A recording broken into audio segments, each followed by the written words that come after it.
There's something about hanging around Jesus that causes you to realize that you were born to be amazing. We don't become what we want to become, but we become what we see at the watering hole of our imagination.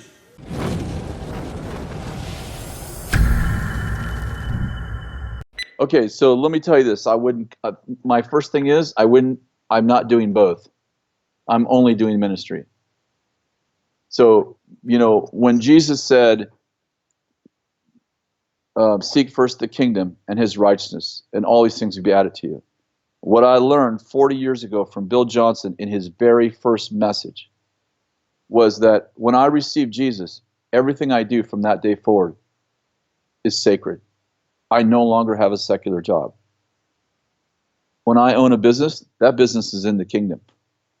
When I sell auto parts, what I do in that auto parts store is every bit as holy and valuable as what the guy does behind the podium. So I never said, well, on Wednesday nights we have home group at my house and I teach, and now I'm doing my ministry. When I receive Jesus, I take everything, I pull it all into the kingdom. And now I don't have a dualistic mindset. And I'll tell you the biggest thing, well, there's so many, I'm sure you're really smart. I can see your brain working already. But what happens when you do that is suddenly you think, the Holy Spirit cares about my business. Like my business is actually a holy ministry. And over here, I'm serving the Lord by selling auto parts. The same way as Queen of Sheba comes and sees Solomon's table set, his waiter's dress. She sees practical things and she goes, you are twice as wise as I heard in my country. And I'm saying, when we take God to work, when we say, this is holy ground. I work at the post office. When I walk in, that post office is holy ground. When I have 3 kids. I am not raising children. I'm raising world changers. I'm here discipling nations with Johnny, Mary, and Jane. I am discipling nations. I am raising up Solomons. I'm raising up Esthers. Suddenly, I'll start to, first of all, when I do that, I put so much more value on everything I'm doing. When I was speaking to the Christian leaders, I asked them a question. How many of you believe that you have the mind of Christ? And I read them, of course, 1 Corinthians chapter 2. And of course, everyone in the room raised their hand. In one meeting, a couple hundred leaders, another meeting, 100 or so, they raised their hand. How many of you believe that when you got born again, that the creator of all the universe actually moved in and you are actually possessed by the guy who created everything? And of course, everyone raised their hand. And how many of you believe that you're seated in heavenly places? And then I said, okay, then I have a question. If those things are true, and they're not philosophies and theologies, but they're realities, then how come we're not leading every area of society? Because it is illogical that we are not leading every area of society if those things are realities and not just theologies. And how many of you said to somebody, God has a plan for your life? God has a plan for your life. What is it? I don't know. Pray about it. And so I decided to write a book about how to actually find God's plan for your life. How many know that you can't find your purpose till you find your people? That was a lot better than your response. You guys are up in the 3rd heaven up there. That's awesome. You guys are in the 2nd heaven. That's pretty scary over there. You can't find your people till you can't find your purpose till you find your people. Because how many know that your purpose is in your people? The Apostle Paul described us as a body. If you're a hand, it's kind of important. It might be important for you to have a relationship with the knee, but you better really have a connection with the arm or you don't have a purpose. And I believe that part of the challenge in the 21st century is we're so disconnected. We're looking for a purpose when we should be looking for a people, because in the people is our purpose. He said, God hasn't given us a spirit of fear, but love, power, and a sound mind. When he said the spirit of fear, all of a sudden it was like a revelation, like somebody pulled the covers back in heaven and said, you have a spirit of fear. And all of a sudden, I don't know how it happened. It was like someone was talking to me, but it was happening inside my mind. It was like the Lord said to me, the thoughts you're having are not your own. You know, I was telling you about the visions and all the destructive thoughts I was having. Right. The Lord said, the thoughts you're having are not your own. That's important to realize, That's that all incredible. thoughts that we have are not our own. That's right. That's right. And the Lord, and of course, later on, the Lord began to teach me that our thoughts come from 4 sources. Our spirit, because we have a spirit. We're a spirit that has a soul, that has a body. The Holy Spirit, which is God's spirit. Evil spirits, which I was being in trouble with. And angels, which are spirits in God's realm. And so, but of course I didn't hear that then, but I heard the Lord say, these thoughts that you're having are not yours. They are not your thoughts. Well, that was the first time I ever felt like I'm not mentally ill. I'm under siege. I'm under attack. I'm oppressed by the enemy. And the Lord began to tell me that, and then he said, but I've given you a sound mind. Remember, I thought I was crazy. I thought I was going crazy. So that night, I asked the Lord, what am I to do? And the Lord said to me, you confess that this fear is not from me, and that it's not part of your spirit, and you rebuke it. I did that, it left. Just like that, it left. And I'm Just like that, after all this why time? didn't I do that 3.5 years ago? Yeah, why didn't you? I didn't know. My people perish for lack of knowledge. I did not know. I mean, it sounds too easy, Kris. Well, let me tell you what happened. The next night I'm coming home from work, and I'm like, I've had a whole day of peace, right? I have not had a day of peace in 3.5 years. The shaking stopped. And all of a sudden, this little, tiny, small voice inside of me said this, does the devil hate you? I said, yeah, he hates me. He said, how come he didn't kill you when you received me? I said, I don't know. He said, because he can't. His power is an illusion, and he's a liar, and he's the father of lies, and he's controlling you through his lying, but he has no power to do anything he tells you he's going to do. And I said, you're a liar, you get out of my life right now. The shaking stopped, peace came over me, and it was the beginning of a new day. When God makes a decision through his wisdom, he's not just trying to, he's not fixed on what's the best thing for this moment today. God thinks tridimensionally. God thinks multi-generationally. So God thinks Abraham, I am the God of Abraham, Isaac, and Jacob. He's not saying, listen, I'm only the God of 3 people. He's saying, I am the God who thinks 3 generations out. Probably God thinks 100 generations out. But the point he's making is, I don't make decisions based on just what's okay for you today. I am not interested in just your today. I'm interested in your tomorrow, in your children's tomorrow, in your grandchildren's tomorrow, and I'm going to make a decision today based on 3 generations out. What you do today, as Maximus said in Gladiator, will echo in eternity. Is that everybody wants to know the truth about sex. The world perverts it, the church shames it, and it's time for us to tell people about the beautiful plan that God has for sexuality. God is not ashamed of sex. He could have had us reproduce by laying an egg and, sitting on a nest, but it was his idea for us to have pleasure in sex. And God gave a woman a hymen, which is a sac of blood that's inside of her vagina that breaks the first time she has sex.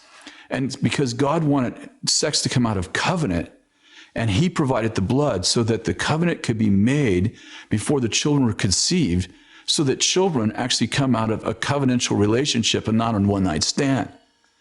And so the whole idea of sexuality, of sexual purity, which means that I have sex inside of covenant, not I have no sex at all, but I have sex inside of covenant, that came from God. The goal isn't to get rid of your sex drive. The goal is to learn to manage your appetite. And I think that the church shames sex drive. I think when kids hit puberty, the church, it's sometimes unspoken, but the church is it says, if you really love God, you wouldn't want to have sex with somebody. That's ridiculous. That's called hormones. You can't cast those out. You can't counsel those out. The goal is to learn how to manage your sex drive so that you can, in fact, when you get married, you have to manage your sex drive towards one person. When you're single, you manage your sex drive towards abstinence. But it doesn't go away, and you're not ashamed of it. It's part of the way you were created. God created us as sexual beings. It's a part of our nature to want sex, just like it's part of our nature to need food, part of our nature to need air. So God made it wonderful, and the world perverts sexuality and says, you can just do it with anybody, it's not special. And God says, no, I gave you a sex drive years before you have sex so that you can give something special to one person in your life who you make a covenant with. Learning to control your thoughts instead of allowing your thoughts to control you is probably the single greatest secret to successful living. And how many of you know that we need to bring every thought into obedience to Christ? And I think it's really important for us to realize, like, you actually have control. Sometimes it doesn't feel like it, but you have control over what you think. You don't have to be controlled by your thoughts. You can control your thoughts. You understand that life flows from the heart, not from the head. So your heart can tell your head what to think. But sometimes, if you've not trained your mind, or Peter said it like this, gird your mind for action, Peter says. Or Paul writes in Romans that Romans chapter 12, he says that our mind needs to be renewed by the washing of the water of the word. You know what I'm saying? That we need to renew our minds. If we don't take charge of what we think, pretty soon we become a victim of our thought life. And our thought life begins to dictate what we do, how we feel, how we see the world, instead of my spirit man, my soul man being under the charge of God. Pretty soon I'm under charge of bad thoughts, which become bad attitudes, which become bad behavior. Finally, Jacob says to him, listen, I'll work for all the spotted and speckled sheep and goats. If they're spotted and speckled, they're mine, and if they're solid color, they're yours. And then Jacob does this crazy thing. How many of you know this story? It's in Genesis 30. He goes down to the watering hole where all the sheep and goats mate. And when the strong sheep and goats are mating, he takes branches and he carves spots and speckles in them. And he puts them in front. I know this. Listen, you can't make this stuff up. And he puts them in front of the strong sheep and goats when they're mating. And the craziest thing happens. All the strong sheep and goats reproduce spotted and speckled sheep and goats. And all the weak goats, you know, when he only puts the branches in front of the strong sheep and goats when they're mating. And the outcome is that all the strong sheep and goats are spotted and speckled, and all the ones like dragging a leg, got a bad eye, they're all Lebans. And Jacob becomes really rich. And one day I'm reading that story in the midst of the Lord saying to me, it's time for you to change. And I had this idea that this is not a lesson in agriculture. And I began to realize that God is teaching us how his sheep reproduce. We don't become what we want to become, but we become what we see at the watering hole of our imagination. Ladies, before there was mirrors, there was puddles. You would go down to the watering hole and you would fix your hair and do whatever you do to your face. And what I'm getting at is this, is that Proverbs says, as a man thinks in his heart, so is he. And my point is, and what I begin to see, is that you don't become what you want to become. You become what you see at the watering hole of your imagination. And I learned that there are two ways to live. You can spend your life reacting to what you don't want to be. Or you can spend your life responding to the vision that God's given you for your life.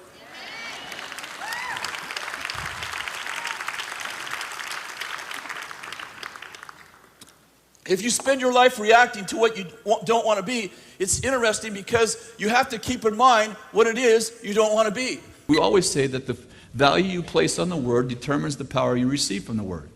Let me say it again. The value you place on the word determines the power you receive from the word. If you have very little faith in the word, don't be surprised if the word doesn't come to pass, and it isn't because it was a bad prophecy, it's because of very little faith. Oftentimes, the prophetic people get accused of bad prophecies because the prophecies don't come to pass, but the prophecies need to be mixed with faith for them to come to pass. Let me give you a good example. Moses prophesied that they would go into the promised land. How many of you know that there were somewhere around 1 million to 1.5 million Israelites in the wilderness when Moses said, the Lord says we're going to the promised land? Do you realize that all of those people who heard the prophetic declaration died in the wilderness and did not receive what was promised, except for Joshua and Caleb and their 2 families? That's not very good prophetic odds, that 1 million people get prophesied to and 2 people actually experienced the prophetic declaration. What was the difference? Was it a bad word? No, it was very little faith. No faith. Unbelief will kill a prophecy. Now, I understand that this is a little subjective, but I really doubt that those disciples, before they met Jesus, argued about who's the greatest. What I'm getting at is this. There's something about hanging around Jesus. Here we go. There's something about hanging around Jesus that causes you to realize that you were born to be amazing. Have you ever, do you know the verse, Romans 8:28? All things work together for good. How many of you know this verse? The rest of you should read this Bible. It is really a good book. It's a bestseller. All things work together for good, help me, for those who love God and are called according to his purposes. How many know all things work together for good in the end? So if it's not good, it's not the end. Have you ever wondered why all things work together for good? What's the next verse say? For whom he foreknew, he predestined. And whom he predestined, he called. And whom he called, he justified. And whom he justified, he what? Glorified. What I'm getting at is that the reason why all things work together for good is because you were born for glory. You were predestined for glory. Jesus, I hear people say things, they sound really spiritual. I don't want to steal the glory of God. Well, first of all, let's be clear. You're not that big. What do you got? I stole the glory. It's over here. I got locked up. Wow, really? It's in my box right over here. I got the glory. But in John 17, Jesus prayed this prayer for all of us. He said, Father, the glory you gave to me, I want you to give to, help me, them, that they might be one. How many know you can't steal God's glory because he gave it to you? You were born to be amazing.